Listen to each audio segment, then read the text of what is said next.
विद्यार्थ्यांनो, आज आपण या ठिकाणी अनसीन पॅसेज कॉम्प्रिहेन्शन साठी एक पाहणार आहोत। प्रथम आपण पॅसेज समजून घेऊया आणि मग त्यावरील प्रश्न उत्तरे समजून घेऊ।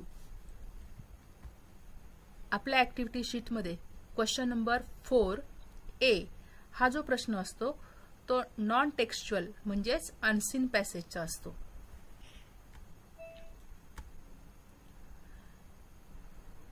Journaling is the practice of regularly writing down your thoughts, feelings, experiences and reflections daily.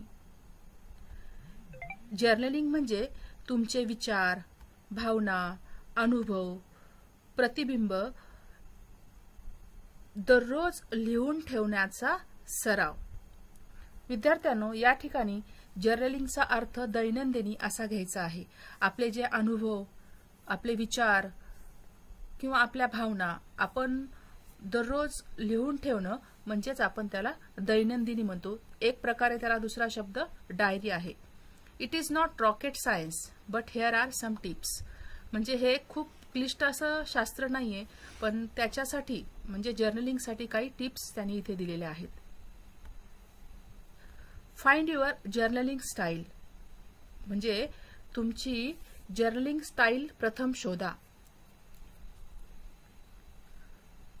Many prefer keeping a paper journal because it helps them develop and express ideas more clearly. बरेच जण कागदावर लिहिण्यासाठी प्राधान्य देतात, कारण त्यामुळे त्यांना त्यांचे विचार, ज्या कल्पना आहेत त्या स्पष्ट व्यक्त करता येतात। But that is not the only way to journal. परंतु हाच एक मार्ग जर्नल लिहिण्यासाठी नाही। When you first begin writing, जेव्हा तुम्ही सुरुवातीला लिखाण करायला सुरुवात करता तेव्हा it's important to find the method that work best for you. आणि म्हणूनच तुमच्यासाठी कोणती पद्धत चांगली आहे ते शोधणं महत्त्वाचं आहे। For example, you may find that using a laptop is more enjoyable or maybe you want those pre-printed journal. म्हणजे तुम्हाला कदाचित लॅपटॉपवर लिहायला आवडेल किंवा प्री प्रिंटेड जर्नल हवा असेल। Next, let go of bias म्हणजे पक्षपात सोडा। There's no right or wrong way in journal म्हणजे जर्नलमध्ये काही चुकीचं किंवा बरोबर असत नाही। When you are writing, it's important to practice self-compassion and write in a judgment-free zone. म्हणजे तुम्ही जेव्हा लिहिता तेव्हा सेल्फ कंपॅशनने सराव करणं आणि निर्णयमुक्त क्षेत्रामध्ये लिहिणं महत्त्वाचं आहे। Don't worry about things like grammar और स्पेलिंग। स्पेलिंग आणि ग्रामरचा इथे तुम्ही काळजी करू नका। You are writing for yourself, not for a audience. तुम्ही ऑडियन्ससाठी लिहित नाहीयेत, तर तुम्ही स्वतःसाठी इथे लिहिताय। बी रिअलिस्टिक म्हणजे वास्तववादी व्हा। When you first begin journaling, don't expect to write a lot too soon. म्हणजे काय, जेव्हा तुम्ही पहिल्यांदा जर्नलिंग लिहिण्यासाठी सुरू करता तेव्हा खूप काही लवकर लिहिण्याची अपेक्षा करू नका। Having unrealistic expectation about outcomes can discourage daily practice. म्हणजे तुम्हाला इथे काय सांगितलंय की अनरिअलिस्टिक एक्सपेक्टेशन म्हणजे अवास्तववादी जर आपण अपेक्षा ठेवल्या तर आपण काय होऊ शकतो, डिस्करेज होऊ शकतो दैनंदिन लिखाणापासून किंवा परावृत्त होऊ शकतो। Like any other habit, you will want to set realistic goals and take baby steps. म्हणजे इतर कोणत्याही सवयीप्रमाणे तुम्हाला आपलं वास्तववादी ध्येय सेट करायचे आहे आणि हळूहळू पुढे जायचं आहे। क्रिएट अ रुटीन, एक दिनचर्या तयार करा।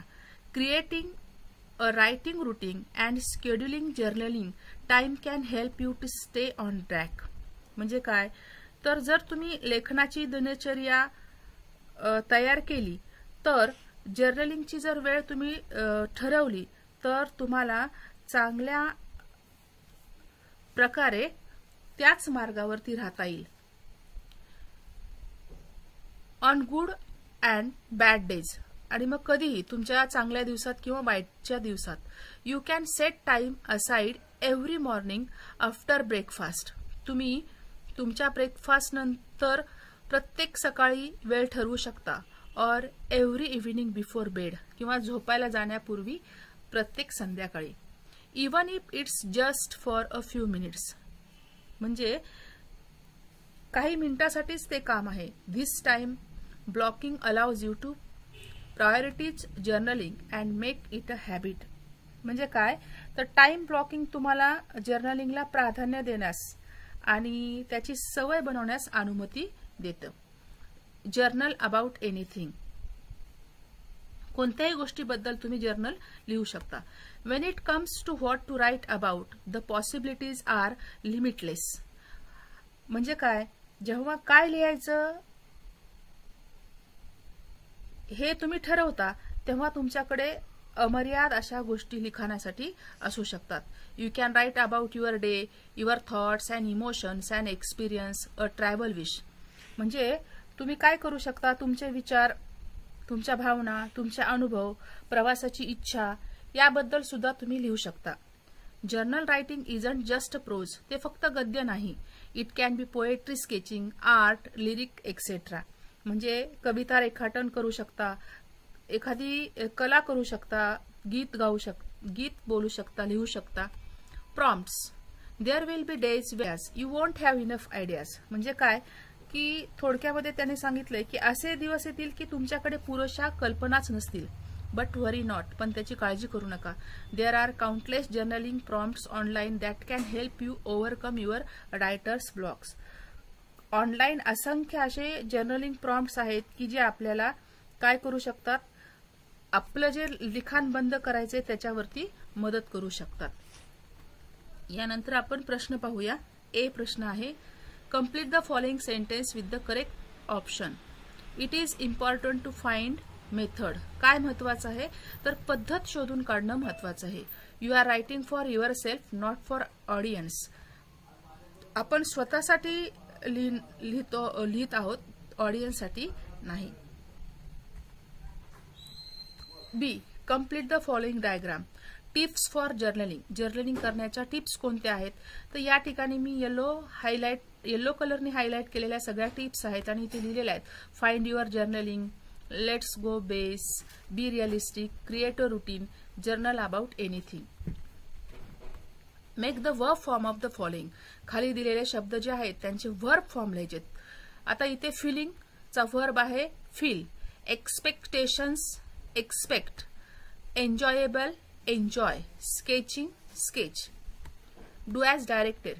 There will be days when you want enough ideas. Underline the subordinate clause and name it. या ठिकाणी when हे कंजंक्शन आहे, कोऑर्डिनेटिंग, सबऑर्डिनेटिंग, आणि त्यामुळे त्या पुढील भाग हा क्लॉज आहे. when you won't have enough ideas हा झाला तुमचा सबऑर्डिनेट क्लॉज. आणि या ठिकाणी वेळेचा संदर्भ आलेला आहे आणि त्यामुळे हा clause adverb clause of time आहे. म्हणजेच या वाक्याचा अर्थ काय होतो, there will be days when you won't have enough ideas. असे काही दिवस असतील की जेव्हा तुमच्याकडे पुरेशा कल्पना नसतील. आता इथे जेव्हा तुमच्याकडे पुरेशा कल्पना नसतील हा झाला तुमचा सबऑर्डिनेट क्लॉज, आणि देअर विल बी डेज तुमच्याकडे दिवस असतील हा झाला मेन क्लॉज. आणि आपल्या क्लॉजचं नाव आहे, सबऑर्डिनेट क्लॉजचं नाव आहे adverb clause of time. The possibilities are limitless, make a negative. आता हे जे वाक्य आहे ते अफर्मेटिव्ह आहे, त्याला निगेटिव्ह बनवायचे. आता निगेटिव्ह बनवायचं असेल तर वाक्याचा अर्थ बदलला नाही पाहिजे. द पॉसिबिलिटीज आर लिमिटलेस म्हणजेच शक्यता काय आहेत, अमर्याद आहेत. म्हणजेच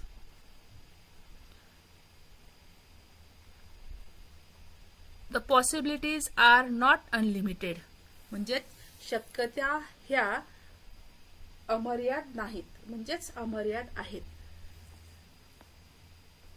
इथे बघा लिमिटलेस आणि इथे मी लिमिटेड लिहिले, म्हणजे अपोजिट वर्ड लिहिलेत.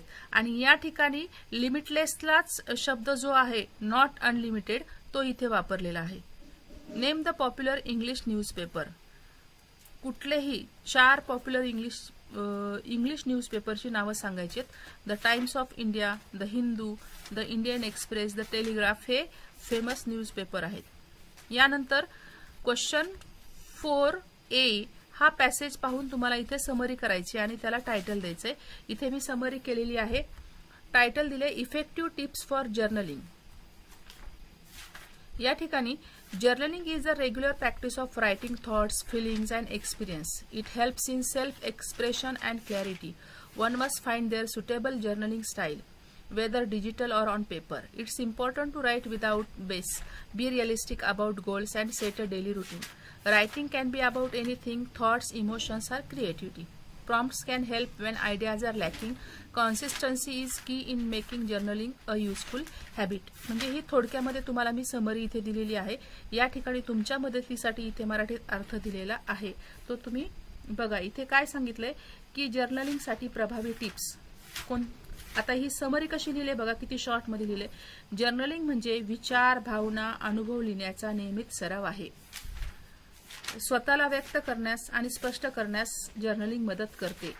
एखाद्याने योग्य जर्नलिंग शैली शोधली पाहिजे, मग ती डिजिटल असो किंवा कागदावर. पक्षपात न करता लिहिणे, ध्येयाबद्दल वास्तववादी असणे आणि दैनंदिन दिनचर्या निश्चित करणे महत्वाचे आहे. लेखन कोणत्याही गोष्टीबद्दल असू शकते. विचार, भावना, सर्जनशीलता, कल्पनांचा अभाव असताना सूचना मदत करू शकतात. जर्नलिंग उपयुक्त सवय बनवण्यासाठी सुसंगता महत्वाची आहे. या ठिकाणी तुम्ही वेगळी समरी लिहू शकता. छोटे छोटे वाक्य त्याच्यामधले जे तुम्हाला महत्वाचे आहेत ते लिहून तुम्ही त्याला टायटल देऊ शकता. अशा प्रकारे आपण इथे एक नॉन टेक्स्च्युअल पॅसेज म्हणजेच अनसीन पॅसेज पाहिलेला आहे.